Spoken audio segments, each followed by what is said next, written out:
बिस्मिल्लाहिर्रहमानिर्रहीम इय्याका नअबुदु व इय्याका नस्तईन। मेरे पाकिस्तानियों, जब तक ये मेरे अल्फाज आप तक पहुंचेंगे मुझे एक नाजायज़ केस के अंदर बंद कर दिया होगा। इससे एक चीज़ आप सबको वाज़ेह हो जानी चाहिए कि पाकिस्तान में जो फंडामेंटल राइट्स हैं, जो हमारे आइन हमें हुकूक देता है, जो जमहूरियत है, वो दफन हो चुकी है। और हो सकता है कि इसके बाद मुझे मौका ना मिले आपसे मुखातिब होने का, इसलिए मैं 2-3 बातें आपसे करना चाहता हूं आज। सबसे पहले,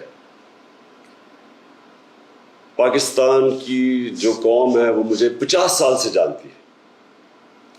मैं पब्लिक में 50 साल से हूं। कभी मैंने ना पाकिस्तान के आइन के खिलाफ किया हूं, ना मैंने कभी पाकिस्तान का कानून तोड़ा है।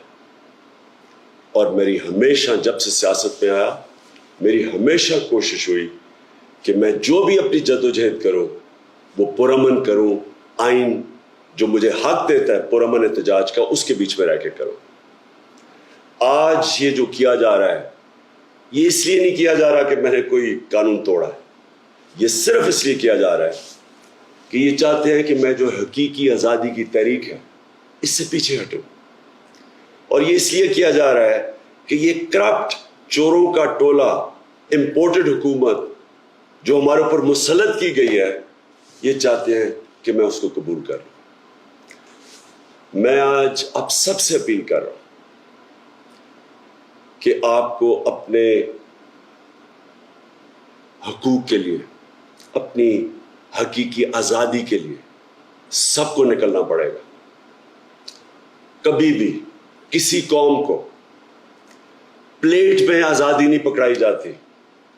आज़ादी के लिए जद्दोजहद करनी पड़ती है, जहाद करनी पड़ती है, मेहनत करनी पड़ती है, और वही कौम फिर उसको अल्लाह तोहफा देता है आज़ादी का।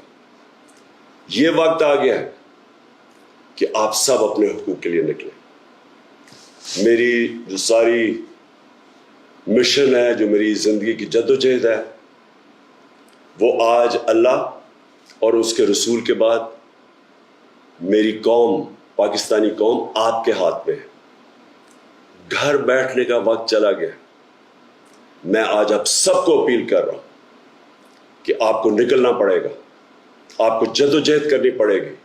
आपको ये जो फैशिस्ट निज़ाम है, जो ये खौफ तारी कर रहे हैं, ये खौफ के बुत को तोड़ना पड़ेगा। और इंशाअल्लाह तभी हमारा अल्लाह इस मुल्क को हकीकी आज़ादी देगा। पाकिस्तान जिंदाबाद।